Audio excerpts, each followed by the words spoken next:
에베소서 3장 14절에서 19절까지 말씀입니다. 신약 313면에 있습니다. 에베소서 3장 14절에서 19절까지 우리 한 목소리로 같이 함께 받들어 읽겠습니다. 이러함으로 내가 하늘과 땅에 있는 각 족속에게 이름을 주신 아버지 앞에 무릎을 꿇고 비노니 그 영광의 풍성을 따라 그의 성령으로 말미암아 너희 속사람을 능력으로 강건하게 하옵시며 믿음으로 말미암아 그리스도께서 너희 마음에 계시게 하옵시고 너희가 사랑 가운데서 뿌리가 박히고 터가 굳어져서 능히 모든 성도와 함께 지식에 넘치는 그리스도의 사랑을 알아 그 넓이와 길이와 높이와 깊이가 어떠함을 깨달아 하나님의 모든 충만하신 것으로 너에게 충만하게 하시기를 구하노라. 아멘. 오늘은 에베소서 16강인데 속사람에 대해서 함께 은혜를 나누기 원합니다. 오늘하고 다음 주에는 에베소서 3장 14절에 있는 바울의 탁월한 놀라운 기도문입니다. 에베소 성도들은 어떤 특별한 영적인 수준에 있는 사람들이 아니라 지극히 평범하다 못해 우리보다 어찌 보면 못한 사람들이에요. 대부분 그 당시에 크리스찬들은 노예들이에요. 배운 것이 없이 정말 천하고 평범한 사람들, 그들이 에베소 교회를 이뤘고 바울은 한 번도 에베소 교회를 가본 적이 없어요. 그러나 로마 감옥에 갇혀서 바울은 에베소 교인에게 편지를 쓰는 것입니다. 바울은 로마 감옥에 갇혀 있으면서도 보통 사람 같으면 내가 왜 이런 일이 겪어야 하는가 좌절할 수 있는데 그 상황에서 오히려 내가 할 수 있는 최선이 무엇인가 생각하면서 그들에게 편지를 쓰고 그리고 기도하기를 쉬지 않습니다. 우리가 신앙생활하면서 참으로 중요한 것은 기도입니다. 놓쳐서는 안 되는 거예요. 성경책은 들고라도 다녀야 되지만 기도는 들고 다닐 필요도 없이 언제 어느 때나 아무 때나 할 수 있는 것이 기도예요. 그렇게 쉽게 기도할 수 있지만 그러나 기도는 단지 그렇게 간단한 게 아니에요. 굉장한 기도의 능력이 있어요. 사람의 영성의 깊이는 기도의 깊이예요. 그 사람이 기도할 줄 아는 사람이면 영성이 있는 사람이에요. 우리가 사람을 가르치고 천사와 같은 말을 한다 할지라도 기가 막히게 탁월하게 가르친다 할지라도 뒤에서 기도로 뒷받침하지 아니하면 지식을 전달하는 수단밖에 안 되고 변화가 안 돼요. 사람을 변화시키는 것은 성령의 능력인데 성령의 능력은 철저하게 엎드려 기도하면서 모든 것이 이루어져요. 우리가 양육을 하든 셀그룹을 하든 제자훈련을 하든 뒤에서 기도가 뒷받침되지 않으면 그것은 공허한 메아리가 되어버려요. 오히려 지식은 사람을 교만하게 만들고 사랑은 덕을 세운다고. 기도가 충분히 쌓여있는 상태에서 말씀을 전하고 양육을 하면은 사람들의 인생이 달라지고 하나님을 경험하게 돼요. 그만큼 기도는 중요합니다. 우리가 가르치는 것 이상으로 기도해야 되고 우리가 어떤 사역에 있어서 중요하다고 생각하는 그것보다 더 크게 우리는 비중을 두고 기도를 해야 돼요. 바울은 기도하기를 주저하지 않았고 항상 어느 상황 어떤 처지에서도 기도했습니다. 어떤 사람들은 이런 얘기를 해요. 전능하신 하나님께서는 모든 것을 다 아시는데 왜 기도하느냐? 그렇게 생각하는 분이 있어요. 그러나 그에 대한 분명한 대답은 뭐냐면 하나님은 기도를 통해서 우리를 하나님의 역사를 이루기를 기뻐하신다. 하나님은 기도를 통해서 이루기로 결정을 하셨기 때문에 그러는 거예요.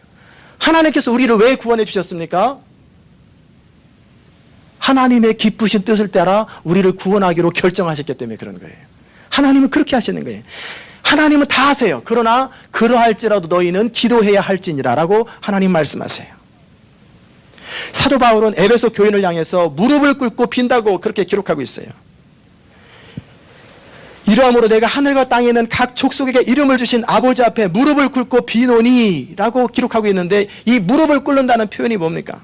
어떤 분은 좀 형식적인 그런 어떤 신앙에 가득 찬 사람은 기도할 때 무릎을 안 꿇는 기도는 하나님이 안 받아주신다. 그러므로 반드시 무릎을 꿇어야 된다. 그럼 우리는 무릎 꿇기가 참 불편하지, 의자가 있어서. 어떤 분은 반대로 해요. 정반대로 어떻게 하냐면 하나님은 그런 거 신경 안 쓴다. 자유롭게 기도하는 거 좋아한다. 그래서 편안하게 릴렉스하게 기도하자. 그래서 막 누워서도 하고 앉아서도 하고. 그런데 여러분 서서 기도하는 게 맞습니까? 무릎을 꿇고 기도하는 게 맞습니까? 엎드려서 하는 게 맞습니까? 누워서 기도하는 게 맞습니까? 그 자세는 하나도 중요한 건 아니에요. 그거보다 더 중요한 것은 우리 마음의 태도예요. 하나님을 향한 태도예요. 무릎을 꿇고 있으면서도 하나님을 이렇게 중요하게 생각하지 않는 사람이 있고, 정말 엎드려 있으면서도 또는 침상에 누워 있으면서도 막 그 하나님을 향한 간절함이 있을 수 있어요. 중요한 것은 하나님을 향한 경건한 태도와 두려움의 태도예요. 우리가 하나님께 기도할 때는 두려움이 있어야 돼요. 경건함이 있어야 돼요. 함부로 하나님을 우습게 여기지 아니하고 하나님이 지금 내 앞에서 듣고 계신다는 거예요. 요즘 새벽에 제가 종종 말씀드리는 것처럼 사람인 대통령, 부시 대통령 재선됐잖아요. 그분이 여러분을 점심 식사에 초대하고 맛있는 만찬을 대접하고 백악관에서, 그리고 이제 중요하게 할 얘기가 있다. 그리고 테이블에 같이 앉았어요. 그럼 어떻게, 여러분 자세가 어떻겠어요? 예, 말씀하시죠. 아주 그냥 하나라도 놓치지 않을 자세로 들을 거예요. 그렇지요? 하나님은 사람과는 비교할 수 없을 만큼 지극히 존귀하시고 영광스러운 분이에요. 우리가 기도함으로 나간다는 것은 그냥 혼자 벽 보고 기도하는 것이 아니고 혼자 하고 싶은 이야기를 중얼거리는 것이 아니라 그 하나님의 전능하신 하나님 앞에 두렵고 떨림으로 나가는 거예요. 그러기에 경건함이 필요한 거예요. 기도하는 자세는 예배와 찬양의 제사를 말해요. 어느 분은 기도할 때 이렇게 하시는 분이 있어요. 어느 모임에는 찬양도 없고 아무것도 없이 그냥 기도의 제목들을 쭉 화면에 불러주고 대표 한 사람이 나와서 간단하게 기도를 끝나고 그렇게 마치는 기도가 있어요. 거기에 마음이 실리면 괜찮은데 그냥 이렇게 순서에 따라서 간단하게 기도를 마치, 이런 표현이 안 좋은데 해치운다고 하는 그런 느낌으로 기도하는 분들이 있어요. 그렇지 않아요. 기도는 예배요, 기도는 찬양이에요. 정말 하나님을 높이고 하나님을 경배하는 마음으로 앞에 나가는 거예요. 기도하는 것에 가장 중요한 것은 태도입니다. 신앙생활에서 상당히 중요한 부분이 태도예요. 어떤 태도, 어떤 자세로 하나님 앞에 나가느냐. 하나님은 중심을 보세요. 우리 하나님은 우리가 하나님을 향한 태도에 관심이 있어요. 무릎을 꿇고 빈다고 하는 말은 무슨 말이냐면 마주대야 한다는 거예요. 정면으로 하나님 앞에, 우리 집사님들이 여러분 앞에 있잖아요. 같이 서로 무릎을 꿇고 하나님 앞에서 그렇게 마주대야 한다라고 하는 느낌으로, 그게 바로 무릎을 꿇고 빈다, 그런 뜻이에요. 우리는 종종, 저도 그럴 때가 종종 있었고 막연한 생각으로 기도할 때가 있어요. 물론 머릿속으로 하나님에게 기도하지요. 그런데 마치 아무도 안 들으시는 것처럼 혼자 막 기도하는 순간들이 있어요. 이사야가 하나님을 만날 때 그는 뭐라고 고백했습니까? 하나님께 예배하다가 하나님을 만났어요. 그럴 때 화로다 나여 망하게 되었도다. 나는 입술이 부정한 사람이요 죄악 중에 거하는도다. 그러면서 하나님의 임재 가운데 거하니까 자신이 두려워지는 거예요. 그러면서 그 초라하고 화로다 나여 내가 망하게 되었도다 하면서 어쩔 줄 몰라 하는 거예요. 바로 사도 요한이 반모삼에서 하나님의 주시는 환상을 보았을 때 그 표현은 죽은 자처럼 되었다라고 할 만큼 하나님 앞에 서면 그렇게 되는 거예요. 심지어는 이스라엘 백성들이 함부로 원망하고 불평하다가 모세한테만 나타나냐, 우리한테도 나타나시지 왜 하나님 왜 사람 차별하냐 막 그러다가 하나님이 정말 임하니까 이스라엘 백성들 입에서 뭐라고 말씀하셨냐면, 무슨 말을 하냐면 두려워하고 공포에 질려가지고 다음부터 나에게, 우리한테 나타나지 마시고 모세를 통해서 친히 나타나시고 전달해달라고. 도무지 하나님 앞에 못 서겠다고, 두려워서 못 서겠다고. 그 정도로 하나님은 거룩하시고 어미하신 분이에요. 그 하나님 앞에 당당하게 나갈 수 있는 것이 우리에게 얼마나 큰 특권인지 몰라요.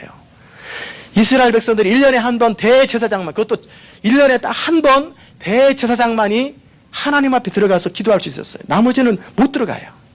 그것도 허리에다가 방울을 달아가지고 그 강아지 딸랑딸랑 하듯이 딸랑딸랑 움직이면 살아있는 거고 아무 소리 안 나면은 죽은 거예요. 그러면은 누군가 아무로 못 들어가기 때문에 새끼줄, 이런 줄 같은 걸 가지고 잡아당겨서 사람을 꺼내는 거예요. 그럼 죽은 거예요. 왜? 부정하거나 하나님 앞에 서기 합당하지 않은 사람이 가서 들어갈 때.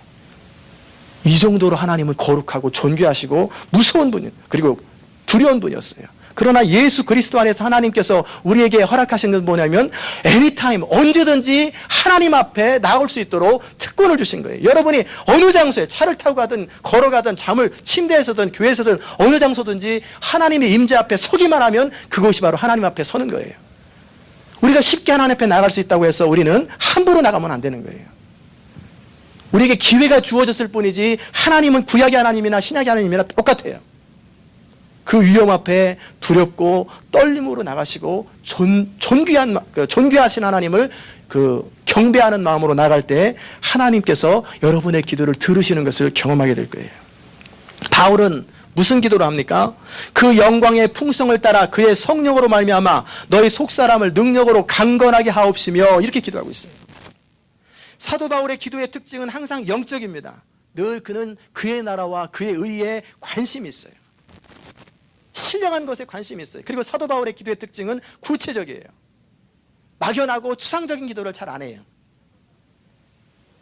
어떤 사람의 영적인 상태를 보면은 알아보려면 그의 기도를 보면 알아요. 어떤 사람의 기도를 들어보면은 참 피상적인, 형식적인 기도가 많아요. 이렇게 폼이 나는데 보면은 들어보면은 그 내용이 빠진 것 같고 마음이 빠진 것 같은 그런 그의 신앙생활도 늘 피상적인 신앙생활이에요. 어떤 사람의 기도를 보면 미사역으로 가득 찼어요. 뭐 화려한 말이 가득 차 있는데 마음이 빠져 있어요. 그러면 그는 관심이 주로 외관, 겉모양에 관심이 많은 사람이에요. 여러분의 기도는 어떻습니까? 여러분의 기도 가운데 가장 큰 관심은 어디에 있어요? 가장 많은 비중을 차지하는 여러분의 개인 시간 또는 기도 시간에 가장 많은 비중을 차지하는 것이 무엇입니까? 하나님을 아는 지식에 대한 그 간절함, 그리고 하나님과의 관계, 그리고 하나님과의 사귐에 대해서 관심을 가지고 계십니까? 아니면 여러분이 늘 이 땅에 살아가는 동안에 뭘 먹을까? 하나님 이런 복 저런 복을 좀 주셨으면 좋겠는데 이런 쪽에 주로 시간을 다 보내십니까? 그 기도가 나쁘다는 거 아니에요. 그러나 우리의 관심이 어디에 있는가를 우리 한번 살펴보는 거예요. 에베소 교회를 향하여 바울의 관심은 영적인 축복에 관심이 있었어요. 그리고 그것을 놓고 기도하는 거예요. 무엇을 놓고 기도합니까? 그의 영광의 풍성을 따라 그의 성령으로 말미암아 너희 속사람을 능력으로 강건하게 하옵시고. 바울은 에베소 교인에게 가장 필요한 기도를 지금 하고 있어요. 너희 속사람이 능력으로 강건하게 하옵시고. 기독교는 여러분이 신앙생활 참 잘하려면 현실적이어야 돼요. 현실적이라는 말하고 세속적이라는 말하고 섞으면 안 되고요. 세속적인 건 세속적인 거고 현실적인 것은 추상적인 거와의 반대예요. 그리고 정직해야 돼요. 그리고 단순해야 돼요. 정직하다는 말은 이렇게 여기서 말하는 정직은 뭐 남한테 거짓말하고 이런 거 말고 하나님 앞에서 꺼리낌이 없이 단순하고 정직해야 돼요. 하나님 앞에 어떤 허울 이런 것들이 많으면 안 돼요. 다윗은 어느 정도로 하나님 앞에 관계가 정직하냐면 자기가 화가 나는 사람들이 있잖아요. 시편에 보면은 하나님 아버지요. 누구누구 저 원수의 다리를 부러뜨려 주시고 그 집의 태를 다 막아주시고 별기도를 다 해요. 그리고 나중에 이제 마음이 좀 풀리면 또 축복도 하시고 그리고 또 불안하고 초조해하면 하나님 아버지 내가 지금 불안합니다. 초조합니다. 막 그런 것을 그대로 표현을 해요. 그런데 우리가 하나님과의 관계 속에서 이렇게 순수하고 단순하면서도 깨끗한 관계가 안 되면 어떻게 되냐면 우리는 사람과 관계 속에서 그런 얘기를 하게 돼요. 사람은 나의 힘든 부분이 있고 연약한 부분이 있고 지칠 때가 있어요. 속이 상할 때가 있어요. 그걸 하나님 앞에 나가서 푸는 사람은 하나님과 관계에서 문제가 해결돼요. 그런데 이걸 하나님과 푸는 방법을 모르는 사람은 남편이나 부인한테 바가지를 긁고 아니면 누군가에게 불평이 나오고 원망이 나오고 종로에서 밥 먹고 저기 청계천에서 침 뱉는다고. 거꾸로인가요? 그렇게 돼요. 저는 지금은 잘 이제 거의 안 하는데 결혼하고 얼마 한 1, 2년 동안에 참 많이 다퉜어요. 그럴 때마다 제가 한 게 뭐냐면 속상한 감정을 가지고 하나님께 나아갔어요. 그래서 하나님께 나가서 뭐 합니까? 근사하게 폼 안 잡아요. 하나님, 제가 주의 종으로 마땅히 거룩하고 가정이 화목하게 살아야 되는데 주님 이런저런 용서 이렇게 기도 안 해요. 그렇게 폼 잡을 시간이 없어요. 화가 나면 하나님 제가 지금 화 안 나게 생겼습니까? 생각해 보시라고 하면서 제 입장을 열심히 한 30분 동안 얘기하는 거예요. 하나님 앞에. 그리고 나면 이제 화가 풀리잖아요. 왜? 하나님 들으셨으니까. 하나님 묵묵하게 듣고 계시는 걸 제가 느껴요. 그래 하나님께서 이제 다 하고 나면 다 했니? 네. 좀 풀렸니? 네.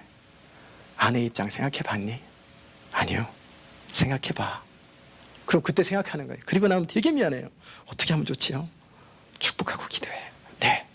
한쪽 그 예배당에서 축복하고 기도하는 거예요. 그리고 집에 가기 전에 하나님 뭐라고 말씀하시냐면 그럼 어떻게 할까요? 가서 미안하다고 그래. 안 받아주면 어떻게 해요? 사과를 안 받아주고 받아주고는 그 사람의 그 아내의 역할이고, 너는 너 할 것만 하면 된다. 괜찮아요. 그렇게 오늘 없으니까 그냥 좀 떠들어도 괜찮습니다. 그러면 이제 아내한테 찾아가는 거예요. 손을 내밀고 미안합니다. 그래요. 그러면 하나님은 이미 그 사이에 아내의 마음을 다 어루만지셨어요. 제가 축복기도 하는 동안에. 그러면 벌써 해결되는 거예요. 하나님과 관계 속에서 아무것도 거리낌이 없는 사람은 속상하면 속상한 대로, 아프면 아픈 대로, 화가 나면 화가 나는 표현을 다 하면 사람한테 하소연할 일이 없어요. 하나님과 관계 속에서 이 문제 이렇게 해결이 안 되니까 이 감정 처리를 사람하고 하니까 그 속상한 얘기를 이 사람 붙잡고 얘기하고 저 사람 붙잡고 얘기하고, 그러니까 듣는 사람 얼마나 피곤하겠어요. 하나님에게 다 하라는 거예요. 하나님이 원하시는 제사는 뭐예요? 상하고 통회하는 심령을 기뻐하신다고 그랬어요. 하나님은 바다같이 마음이 넓어서 하나님 당신 왜 그러십니까? 라고 하나님을 향해서 원망하는 건 하나님이 싫어하세요.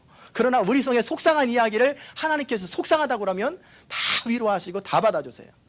그럼 우리의 감정이 풀리고 자유로워져요. 그리고 나서는 축복하는 거예요. 두려운 마음이 있을 때마다 그렇게 기도하고 다 끝나고 나서 다윗은 뭐라고 합니까? 내 영혼아 네가 어찌하여 낙담하는고 너는 하나님을 바라볼지어다. 이미 기도 가운데 충만해져서 성전뜰을 나가는 거예요. 그러면 그는 이제 더 이상 그 문제 가지고 고민 안 해요. 근데 우리가 기도 가운데 단순하고 하나님과 선명한 관계가 없는 사람들은 어떻게 합니까? 기도할 때 막연하고 추상적으로 기도하시다가, 그렇게 기도하시다가 기도 끝나고 나서도 속이 다 풀린 거 아니에요. 답답한 거예요. 여전히 속상함을 아는 채 나가는 거예요. 그러니 어떻게 되겠어요? 너 왜 왔니? 신앙생활을 잘하려면은 솔직하고 단순하고 그리고 현실적일 때 신앙생활을 잘할 수 있어요. 기독교는 기분 좋은 낙천주의가 아니에요. 그냥 예수 믿으면 기분 좋아지고 세상이 변화되고 발걸음이 가벼워지고 뭐 신난다 이런 거 아니에요. 인생에 어려움이 전혀 안 생긴다 그런 거 아니에요.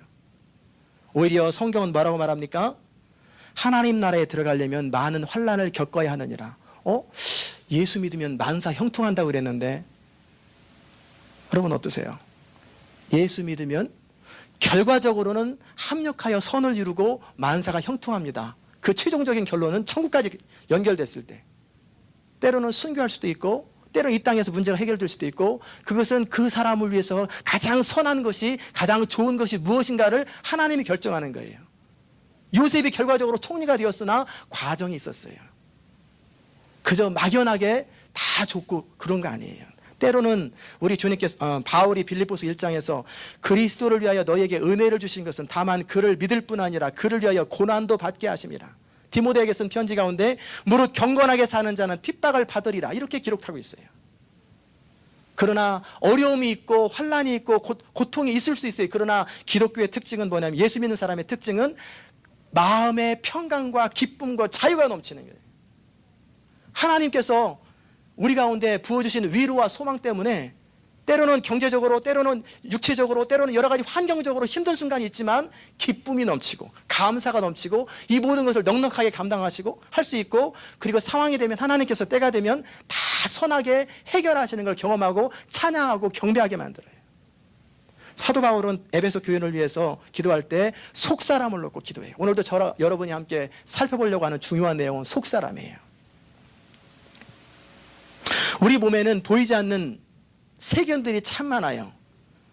예쁜 옷을 입고 예쁜 얼굴을 하고 화장을 하니까 우리의 세균이 없는 것 같지만 의학적으로 보면은 언제라도 우리를 죽일 수 있고 파괴할 수 있는, 파멸시킬 수 있는 수없이 많은 세균들이 우리 몸 안에 있다는 거예요. 그런데 왜 안 죽습니까? 우리가 건강을 유지하는 것은 그 세균이 있다 할지라도 세균의 공격을 막을 수 있는 면역체가 있고 저항체가 우리 가운데 있기 때문에, 메커니즘이 있기 때문에 충분히 감당할 수 있다는 거예요. 그런데 이 저항 능력이 어느 날 사라지면 병이 드는 거예요. 우리가 피곤하고 지치면 저항 능력이 떨어져요. 그러니까 감기 걸리는 거예요. 평상시 때는 안 걸리는데 피곤하고 잠 못 자면 감기 걸리는 이유가 우리 안에 늘 세균이 우리가 안 보이게 잘 살아요. 특별히 손에 굉장히 많이 산다는 거예요. 그래서 잘 씌워주면 회복이 잘 빠르지요.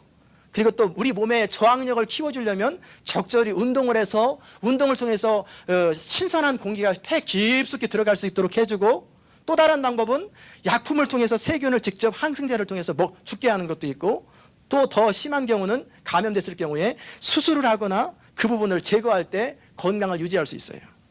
마찬가지로 영적으로도 마찬가지입니다. 우리가 살아가는 동안에 수없이 많은 영적인 공격들이 있어요. 우리의 속사람이 강건하여야 이 영적인 공격들을 이겨낼 수가 있어요. 마귀는 지금도 우는사자처럼 불화살을, 화전을 계속 쏴요. 여러분에게. 보이지 않지만 계속 쏘고 있어요. 그럼에도 불구하고 어떨 때는 넘어지고 어떨 때는 안 넘어지는 이유가 뭐냐면, 우리가 충만하고 속사람이 강건한 사람은 잘 안 넘어져요. 그런데 속사람이 약한 사람은 잘 넘어져요. 누가복음 18장에 보면 우리 주님께서 항상 기도하고 낙심하지 말아야 될 것에 대해서 말씀하셨어요. 낙심하지 않을 수 있는 비결은 뭡니까? 항상 기도에 끼어 있는 거예요. 항상 기도하면 낙심하지 않는다는 거예요. 우리가 늘 기도할 때는 몰라요. 그러나 기도를 쉬면은, 어느가 기도가 끊기면 쉽게 좌절하고 쉽게 낙담하고 쉽게 상처를 잘 받아요. 기도하는 것이 뭡니까? 성령과 그의 능력의 산소가 우리 폐 속에 들어오는 거예요. 영혼의 폐 속에. 그리고 또한 우리는 지극히 거룩한 믿음 위에 우리를 세우는 거예요. 그럴 때 우리는 속사람이 강건하게 돼요. 우리가 흔들리지 않는 사람이 되는 것은 환경의 문제가 아니라 우리 내면의 문제예요. 우리 주변 환경은 항상 우리 원하는 대로 되지 않아요. 늘 변합니다. 환경을 늘 바뀌어요. 우리가 어느 교회로 가든지 어느 지역을 가든지 아침, 점심, 사회적인 환경도 바뀌고 날씨도 바뀌고 모든 것들이 늘 바뀌어요. 그럼에도 불구하고 우리가 속사람이 강건하면 이 모든 환경을 넉넉하게 극복할 수 있어요. 느헤미야는 뭐라고 이에 대해서 말하냐면, 여호와를 기뻐하는 것이 너희의 힘이니라, 그렇게 기록하고 있어요. 하나님을 기뻐하면 우리는 모든 상황을 이길 수 있는 힘이 되는 거예요. 다윗이 블레셋 땅에 피신해 있을 때 전쟁이 벌어졌어요. 그런데 전쟁 간 사이에 사람들이, 아말렉 사람들이 다윗의 사람들을 데리고 포로로 잡아갔어요. 그래서 이제 다윗이 블레셋 왕이 너는 돌아가는 게 좋겠다 해가지고 돌아가서 보니까 그 사실을 발견하고, 그러니까 다윗과 함께 했던 사람들이 너무 속상하고 화가 나서 낙담이 되면서 처자식들이 다 없어졌으니까 화난 김에 돌로 다윗을 치려고 하고 위급한 상황이 발생했어요. 그럴 때 다윗이 성경에 뭐라고 기록하고 있냐면, 여호와를 군급하였으나, 너무너무 급했으나 여호와를 의지하고 힘을 얻었더라. 그리고 가자.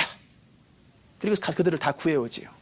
환경하고 상관없이 그 안에 하나님을 의지하는 믿음, 속사람이 강건해지면 환경을 초월하고 상황을 극복하는 능력이 있게 되고, 그러나 속사람이 약하면 자그마한 환경에도 주저앉고 무너지고 늘 상처를 받는 거예요. 사도 바울은 지금 어디에 있습니까? 로마 감옥에 갇혀 있어요. 감옥에 갇혀서 에베소 교회를 향해서 지금 기도하고 있는 거예요. 오늘 우리는 사도 바울의 태도를 통해서 배워야 될 게 뭐냐면, 상황을 초월해서 주님을 섬기고 헌신하는 바울의 자세예요. 바울은 지금 편안한 처지에서 지금 편지 쓰는 게 아니에요. 언제 죽을지 모르는 감옥 그 자리에서 하나님의 나라와 영광을 위해서 최선을 다하는 모습이에요. 우리는 살아가면서 여러 가지 이유들이 참 많아요. 있잖아요, 목사님, 제가 열심히 하려고 그랬는데요, 이래서 그렇고요, 저래서 그렇고요, 이런저런 이유와 상황들이 참 많아요. 충분히 어셉트가 됩니다.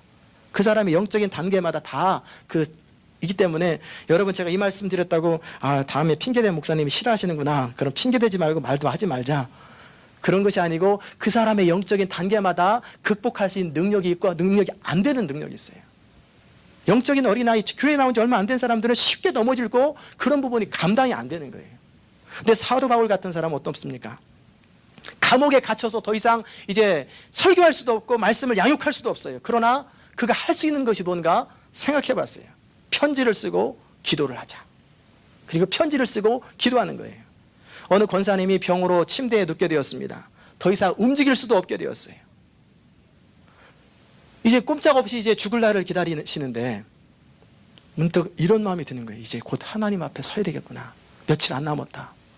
그런데 두려운 마음이 드는 거예요. 예수를 믿었으니 반드시 하나님 나라에 가긴 간다. 그런데 할 말이 없구나. 내가 진직에 이 하나님 앞에 서야 된다는 이 사실이 막연하지 않고 정말 실제적으로 느꼈다면 내가 좀 더 잘 살았을 텐데, 그러면서 두려운 마음과 함께 미안한 마음, 그래서 하나님 앞에 하소연한 게 하나님, 제가 이제 깨달았는데 주님을 위해서 정말 살았어야 되는데 하나님 나라와 영광을 위해 살았어야 되는데 너무 시간을 낭비하고 살았네요. 이제 뭔가 해보려고 그러니 저는 꼼짝을 못하고 침대에서 일어나지도 못하는 처지가 되었는데 어떻게 하면 좋겠습니까? 하나님 어떻게 하면 좋겠습니까? 그게 기도하는데 하나님이 말씀하시더라는 거예요. 너는 말할 수 있지 않느냐? 전화 걸 수 있지 않느냐? 아이디어가 딱 떠올랐어요. 난 말할 수 있지. 못 일어나지만 전화번호 누를 수 있고 전화로 누워서 말할 수 있지. 그래서 평생 동안에 알았던 사람들 쫙 리스트를 적어가지고 전화번호를 수소문해서 알아가지고 전화 걸기 시작하는 거예요. 내가 이제 일주일 남았다. 내가 5일 남았다. 내가 마지막 남은 이 시간에 너한테 무슨 얘기를 하겠니? 정말 중요한 얘기다. 예수 믿어라. 마지막 소원이다. 그 권사님은 그 병상에서 누워있는 그 며칠, 한두 달이 그의 일평생보다 더 가치 있고 의미 있는 시간을 보냈다고 하는 사실이에요. 우리가 처해진 환경 속에서 낙담하거나 주저앉는 것보다 더 중요한 것은 내가 이 상황에서 무엇을 할 수 있을까라고 창조적으로 생각하는 것이 더 중요해요. 빌립보서 4장 13절에 그 사도 바울은 뭐라고 고백합니까? 내게 능력 주시는 자 안에서 내가 모든 것을 할 수 있느니라. 이것은 여전히 감옥에서 고백하는 거예요. 사도 바울의 사상은 뭐냐면 믿음은 내게 능력 주시는 예수 그리스도가 나를 사로잡고 있고 내 안에 능력이 되시기 때문에 나는 그분이 할 수 있으면 나는 뭐든지 다 한다. 그분은 전능하시고 나도 같이 전능하신 일에 통로가 될 수 있다는 그 고백으로 살았던 거예요. 에베소서 강해를 새해 첫 번째 들으시는 여러분, 제가 간절히 부탁하기는 모든 상황을 가능한 것으로, 가능한 쪽에서 생각하십시오. 안 되는 쪽으로 생각하고 실패를 생각하고 불평스러운 일, 원망스러운 일을 생각하지 마시고 어떠한 처지, 어떤 상황에 있든지 여러분 그 상황에서 내가 할 수 있는 일은 무엇일까라고 할 수 있는 것을 생각해 보세요. 그러면 처음에는 할 수 있는 일이 작아요. 그러나 할 수 있는 것을 넓혀 나가다 보면 그걸 영향력이라고 하는데 점점 넓어져요. 그래서 어느덧 우리는 모든 일을 할 수 있는 사람으로 변화되는 거예요.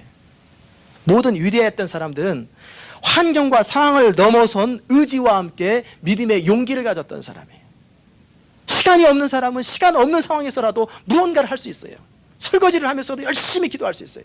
운동을 하면서도 막 주기도문 외울 수 있고 뭐든지 할 수 있어요. 내가 지금 상황에서 할 수 있는 일이 뭘까라고 되는 쪽으로 생각하십시오. 남편이 협조를 안 하는데 협조 안 하는 남편은 뭐라고 하지 말고 그 상황에서 내가 할 수 있는 일이 뭘까? 애들이 협조를 안 하는데 부모가 협조를 안 하는데 그 상황에서 내가 할 수 있는 일이 뭘까? 경제적으로 안 되는데요. 지금 바쁜데요. 그러면 그 상황에서 내가 할 수 있는 일이 뭘까를 생각하고 작은 너무 많은 일을 하라는 거 아니에요. 내가 할 수 있는 범위 안에서 영향력을 넓혀가세요. 좀씩 넓혀가다 보면은 나중에 안 되는 환경이 다 변화되는 거예요. 여러분이 그 능력을 배우셔야 하나님의 사람으로 위대하게 쓰임받아요. 존 맥스웰이라고 하는 사람의 열매 맺는 지도자라는 책이 있어요. 그 책에 보면은 아주 감동적인 구절이 있어요. 절름발이로 만들어 보십시오. 거기에 월터 스코트 경이 있습니다. 감옥에 가둬 보십시오. 거기에 존 버년, 철로 역정을 썼던 존 버년이 있습니다. 폴지 계곡 눈 속에 파묻어 보십시오. 거기에 조지 워싱턴이 있습니다. 빈곤 가운데 양육하여 보십시오. 거기에 아브라함 링컨이 있습니다. 소아마비로 때려 눕혀 보십시오. 프랭클린 루즈벨트가 있습니다. 심하게 화상당하여 의사가 다시는 걸을 수 없다라고 말할지라도 1934년 1마일 경주 세계 신기록을 세운 글렌 커링햄이 있습니다. 귀머거리가 되게 하십시오. 거기 루드비 베토벤이 있습니다. 지진하라고 부르시고 무학자라고 악평해 보십시오. 거기 알버트 아인슈타인이 있습니다. 우리는 그리스도 안에 있을 때 불가능은 없어요. 내서전에 불가능이 없는 나폴레옹이 아니고 그는 러시아 정복하다 죽었잖아요. 센텔라나에서. 우리 사전은 불가능이 많아요. 그러나 우리에게 능력 주시는 예수 안에서 주님이 원하신다면 뭐든지 할 수 있다고 하는 그 믿음을 가지고 있는 그 사람은 그 믿음대로 놀라운 일을 하게 되는 거예요. 어떤 처지, 어떤 상황에서도 하나님을 신뢰하십시오. 문제는 내 안에 하나님을 향한 믿음이 없다고 하는 사실을 회개하고 그것이 죄라고 하는 사실을 고백해야 돼요. 안 되는 쪽으로 생각하지 마세요. 안 된다고 생각하면 그 생각 때문에 안 되는 거예요. 그러나 된다고 믿는 사람은 그 믿음으로 생각하는 그 생각 때문에 모든 것이 가능한 거예요. 이제 속사람이 무엇인지 함께 살펴보십시다. 사람 안에는 두 가지 영역이 있어요. 겉사람과 속사람이에요. 겉사람 우리의 몸을 말합니다. 우리 육체가 가지고 있는 모든 능력을 포함해요. 사도 바울은 이것에 대해서 뭐라고 묘사하냐면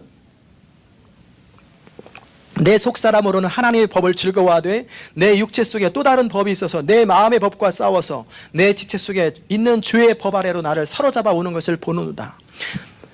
내 속사람으로는 하나님의 법을 즐거워하는데 내 마음에 또 다른 법이 있다는 거예요. 이게 겉사람이에요. 이 싸우는 거예요. 이게 바로 영적인 부분이에요. 전쟁이에요. 속사람은 영적인 부분이고 겉사람은 육적인 부분이에요. 믿지 않는 사람은 속사람이 없어요. 그들은 영혼이 죽어 있기 때문에 하나님이 만드셨지만 영혼이 아담 이후로 범죄해서 죽어 있어요. 그래서 느끼지 못하고 하나님을 깨닫지도 못합니다. 겉사람으로만 살아가요. 나름대로 생각도 하고 먹기도 하고 여러 가지 일도 합니다. 그러나 그냥 다 영적이지 않아요. 그러나 어느 순간 우리가 거듭나는 순간에 우리 안에 속사람이 생깁니다. 하나님의 아들 예수 그리스도를 영접하는 순간 우리 안에 새로운 생명이 생겨요. 이 생명의 영역은 보이지 않는 영역이에요. 그러나 우리 인생에서 가장 중요하고 우리를 버티고 지탱하는 힘이 있어요. 겉사람은 나이가 들면 주름이 생기고, 저도 거울 보니까 이게 이상하게 눈 밑에가 뭔가 살이 많아졌어요. 이게 뭘까 보니까 눈이 처지는 거래요. 야, 이상하다. 나이가 들면 눈이 멀어지고, 여러분 가운데 책을 멀리 해야 보이시는 분도 있지요. 머리가 희끗희끗해지고. 나이가 들면 이것은 어쩔 수 없이 약해지고 병이 들면 약해져요. 그러나 영적인 생명은 나이와 상관이 없어요. 그리스도의 생명, 그리스도가 우리 안에 거하심으로 우리는 신의 성품에 참여하게 되고 이 속사람으로 말미암아 우리는 영적 전쟁, 사단과의 전쟁에서 승리할 수 있게 되는 것입니다. 사단은 여러 가지 모습으로 우리를 회방해요. 예배 가운데 얼마나 우리를 회방하는지 몰라요. 그리고 우리로 하여금 평안을 유지하지 못하도록 근심하게 만들고, 낙담하게 만들고, 의기소침하게 만들고, 원망하게 만들고, 아무 일도 못하게 만들고 나쁜 생각을 심어줍니다. 그러나 우리의 속사람이 강건한 사람은, 속사람이 강한 사람은 이 모든 것을 극복하는 능력이 있어요. 우리가 성령에 의해서 우리 속사람이 강하게 될 때 우리 주변에 있는 일에, 주변에 있는 환경에 영향을 받지 않을 수 있어요. 속사람이 약하면 늘 영향을 받아요. 영향을 받고 싶어 받은 게 아니에요. 나도 이렇게 살고 싶지 않아요. 그런데 그렇게 되는 걸 어떻게 하겠어요? 나도 근심하고 싶지 아니하고 나도 믿음으로 살고 싶고 당당하게 살고 싶은 사람, 예수 믿는 사람은 다 그래요. 그런데 안 되는 걸 어떻게 하겠어요? 무너지는 건. 머리로는 아는데 안 따라가요. 안 따라. 그게 뭐예요? 속사람이 약해서 그래요.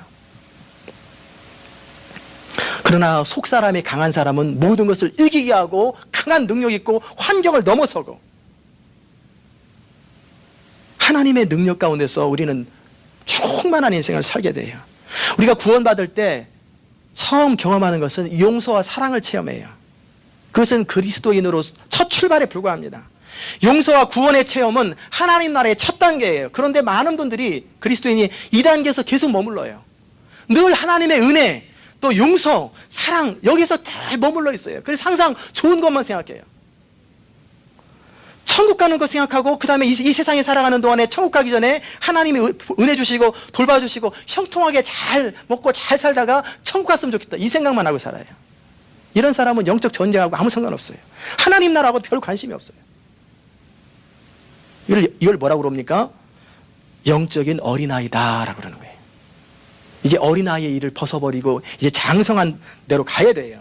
그런데 많은 사람들이 이 영적 어린아이를 수십 년 동안 하고 있어요. 예수 믿은 지가 20년 됐는데도 계속 영적인 어린아이예요. 관심이 어디에 있느냐면 천국 가는 것은 이제 보장됐으니까 이 땅에서 어떻게 잘 살 거야, 요거밖에 관심이 없어요. 알지요. 아는데 내 삶이 안 따라요. 하나님은 이런 거 원하지 않아요. 여러분의 자녀가 5살 때, 6살 때 안 자란다고 생각해 보세요. 키가 안 자라고 정신연령이 안 자라면 얼마나 비극이겠어요. 멀쩡한 아이가 등치는 큰데 생각은 5살 연령이면 얼마나 속상하겠어요. 하나님은 우리가 영적으로 자라기를 원하세요. 이제 영적인 어린아이에서 영적인 청년으로, 영적인 장년으로, 그래서 하나님의 나라와 영광을 위해서 영적으로 강한 사람이 되어서 정말 영적 전쟁을 할 수 있고 능력 있는 사람이 되기 원해요. 바로 그것을 위해서 에베소 교인들에게 편지를 쓰고 기도하는 거예요. 그들도 우리와 똑같이 우리보다 더 못한 지극히 평범한 사람들이에요. 그럼에도 불구하고 그들에게 소원하는 것은 너희 속사람이 강해져야 된다. 왜 속사람이 강해져야 됩니까? 그 첫 번째는 영적으로 장성한 자가 되기 때문에 그래요. 어린아이는 태어나서 사는 게 전부예요. 별 몰라요. 모든 것을 다 좋게 보고 피상적으로 바라봐요. 인생에 대해서 알지 못해요. 그래서 우리가 인생살이, 이민살이 힘들다가 보면은, 야, 쟤들은 좋겠다. 아무 생각 없이 저 가만히 주는 밥 먹고 얼마나 행복하겠냐. 어린아이는 늘 별 생각 없이 살아요. 그저 하루하루 무슨 생각하고, 나름대로 걔들한테 굉장히 시어리스한데 보니까 뭐 딱지를 더 많이 가졌네, 두께 가졌네. 이게 다예요. 그게 다예요. 때로는 영적으로 어린아이는 순진하지 못해 어리석을 만큼 무지해요.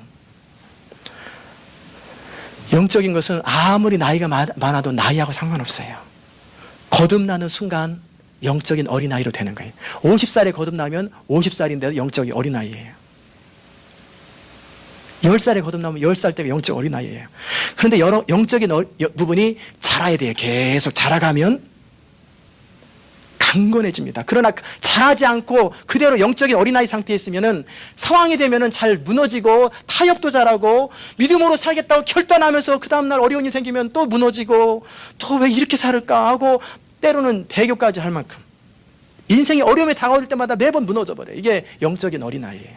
두 번째, 우리가 속사람이 강해져야 될 이유는 뭐냐면 원수 마귀가 호시탐탐 우리를 주시하고 공격하기 때문에 그래요. 에베소서 6장에 보면은 우리의 싸움은 혈과 육에 대한 것이 아니라 이 어둠의 세상 주관자들에 대한 영적인 전쟁이라고 되어 있어요. 우리는 신앙생활 속에 보이지 않는 세력이 있다고 하는 사실을 여러분이 기억해야 돼요. 끊임없이 우리를 무너뜨리고 늘 좌절하게 만들어요. 근데 속사람이 약한 사람, 즉 영적인 어린아이는 뭐가 뭔지 몰라요. 분별을 못하고 대책 없이 치면은 치는 대로 다 넘어져요. 광명의 천사로 가장에서 다가오니까 뭐가 뭔지 몰라요. 교회 가려고 하는데 벼랑아 애가 아파버려요. 그렇지.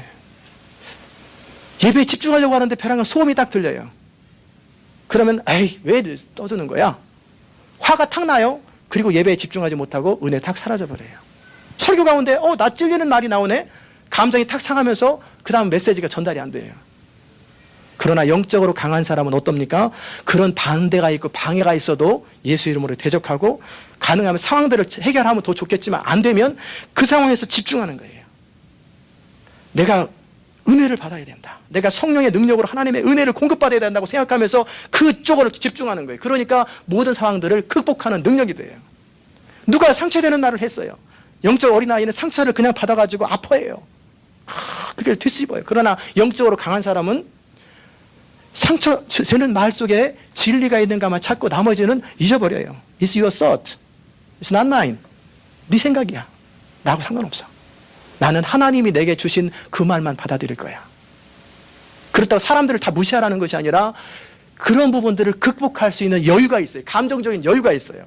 감정적인 여유가 없는 사람들은 늘 넘어져요. 속사람이 약한 사람은 방해가 오면은 그냥 흔들려 버려요. 기도하기로 결정했습니다. 그냥 마귀가 방해하죠. 벼랑같이 졸려요.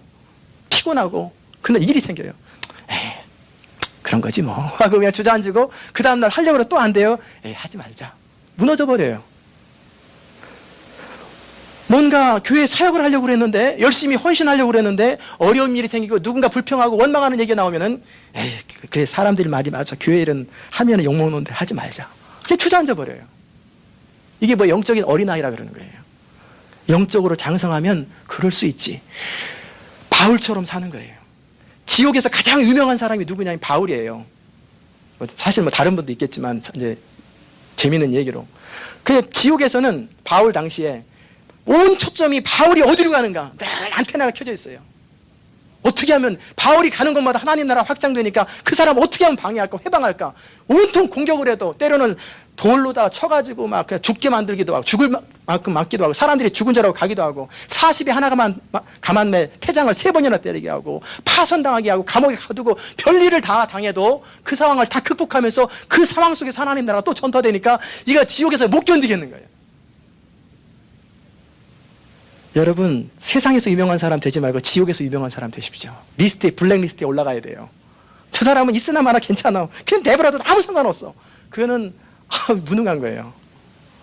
그러려면 어려움이나 방해거리가 생기면 안 된다고 생각하지 말고 마땅히 생기는 것이 정상이고 하나님의 성령이 이끄시는 일, 주님께서 역사하신 일에는 반드시 방해가 따르고 어려운 일이 때이고 장애물이 있다고 생각하는 거예요. 받아들이는 거예요. 사람들을 통해서 가족을 통해서 벼랑한 어려움들을 통해서 여러 가지 우리 취약점들을 다 건드려요. 그러면 있을 수 있고 당연한 거다.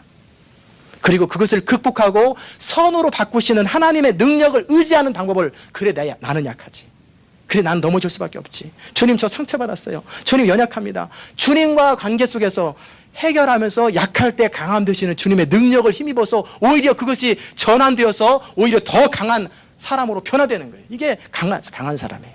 세 번째는 우리 안에 하나님이시는 무한한 가능성을 발휘하기 위해서 속사람이 강해야 돼요. 하나님이 우리에게 주신 능력은 무한합니다. 왜? 그리스도가 우리 안에 거하기 때문에.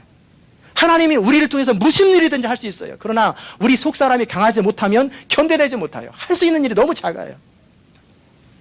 감옥에 갇혀 있으면 낙담하고 원망하다, 야 인생이 왜 이러냐 하고 주저앉고 죽을 날만 기다리거나 타협하고 나오겠죠. 바울 같은 경우.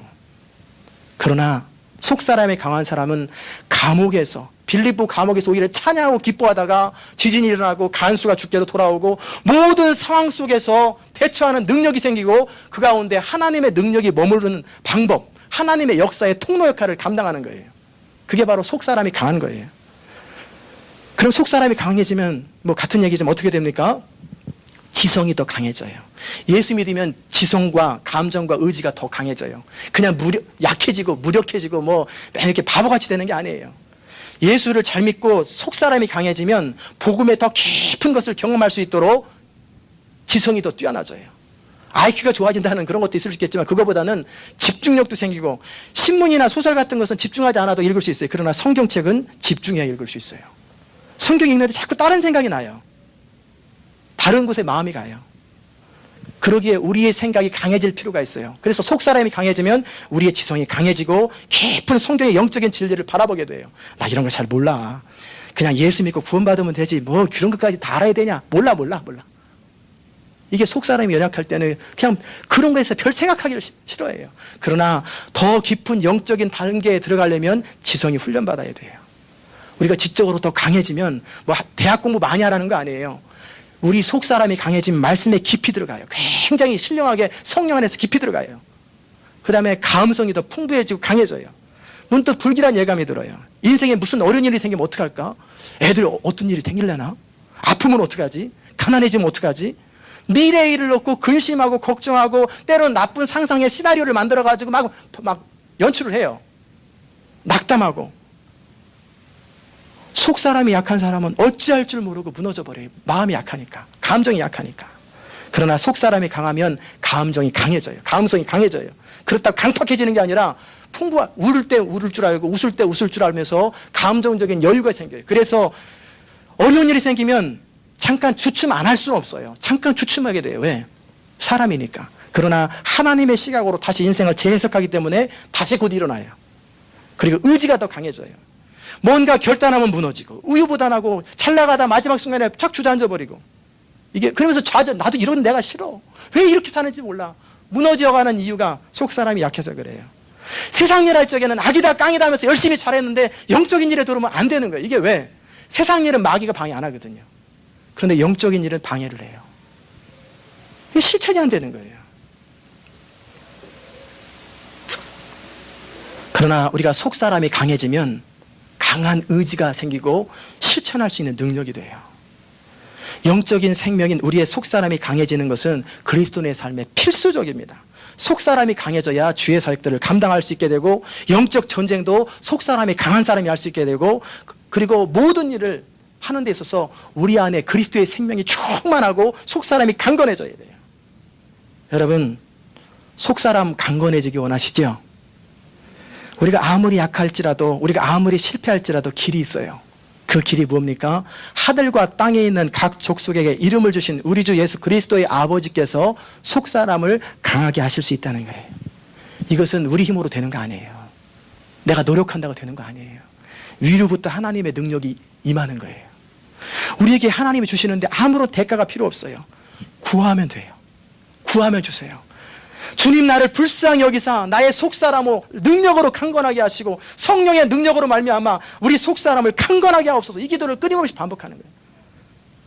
성령으로 말미암아 내 속사람이 능력으로 강건하게 하옵소서. 이 기도를 수시로 하세요. 여러분이 계속 다른 사람을 놓고 기도하세요. 그러면 하나님께서 속사람을 강하게 만들어주세요.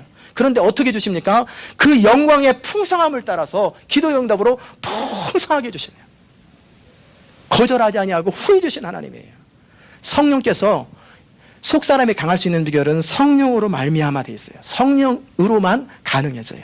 우리 죄를 깨닫게 하시고 우리의 믿음을 강하게 하시고 성령이 없이는 우리는 믿음 생활을 할 수가 없어요. 염려에 대한 처방도 마찬가지죠. 빌립보서 4장 6절 7절.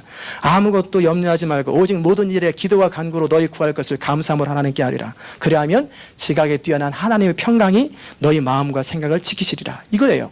환경은 그대로입니다. 변하지 않았어요. 그런데 우리 마음에 우리 생각에 평강이 흘러넘치는 거예요. 그리고 믿음으로 말하고 믿음으로 선포하고 믿음으로 기도하다 보면 환경이 뒤바꿔버리는 거예요. 이게 바로 속사람이 강했을 때 하는 거예요. 높은 건물을 쌓을 때 콘크리트가 튼튼해야 돼요. 그러려면 그 안에 두꺼운 철근을 넣어야 하듯이 성령으로 말미암아 우리 속사람이 강건해질 때 우리는 승리하는 사람 그리고 충만한 인생을 살게 될 수 있습니다. 여러분 날마다 성령님께 간구하십시오. 성령으로 말미암아 성령님 내 안에 속사람으로 강건하게 하옵소서. 강건하게 하옵소서. 육체 연습은 약간의 유익이 있으나 경건은 범사에 유익하다고 하나님 말씀하셨어요. 여러분이 오늘부터 계속 기도할 것은 2005년 동안 하루도 빠지 말고 날마다 기도할 것은 주님 내 속사람을 능력으로 강건하게 하옵소서. 주님 우리 고재동 목사님 속사람이 능력으로 강건하게 하옵소서. 뭐 사역자들을 놓고 여러분의 셀그룹을 놓고 다 속사람이 강해져야 돼요. 그걸 놓고 성령 앞에 기도하면 성령께서 후히 주시고 꾸짖지 아니하시고 베풀어 주세요. 여러분의 인생이 강한 예수의 생명 속사람의 능력으로 강한 속사람으로 말미암아 영광스러운 인생, 능력 있는 인생이 되시기를 주의 이름으로 축원합니다. 기도하십시다. 은혜로우신 아버지 하나님 참으로 감사합니다. 이 저녁에